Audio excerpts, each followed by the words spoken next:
మీకు బ్యాంకులో పొదుపు ఖాతా ఉందా? అయితే మీకు జీవిత బీమా పథకాలు అమలవుతున్నాయా? ఎప్పుడైనా బ్యాంకులో అడిగి తెలుసుకున్నారా? కేంద్ర ప్రభుత్వం అమలు చేస్తున్న 2 రకాల సామాజిక భద్రత జీవిత బీమా పథకాలపై సాధారణ ప్రజలకు అవగాహన లేనందున లబ్ధి పొందుతున్న వారి సంఖ్య చాలా తక్కువగా ఉంటోంది.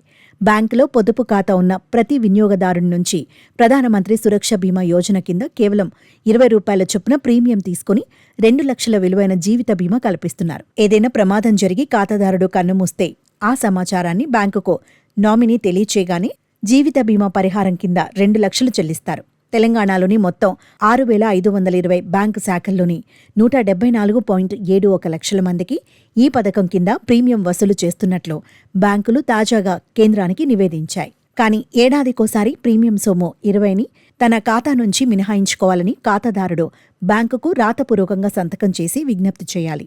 కొన్ని బ్యాంక్ శాఖలు ఈ లేఖను ఏటా తీసుకునేలా నిబంధనను అమలు చేస్తున్నాయి.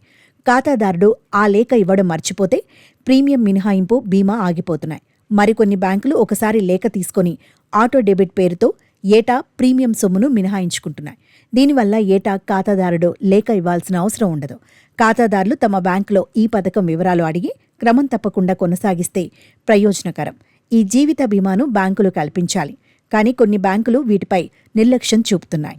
సహజంగా లేదా మరే ఇతర కారణాలతో ఖాతాదారుడు మరణించినా 2 లక్షలు పరిహారంగా ఇచ్చేందుకు ప్రధానమంత్రి జీవన్ జ్యోతి బీమా యోజనను కూడా కేంద్రం అమలు చేస్తోంది.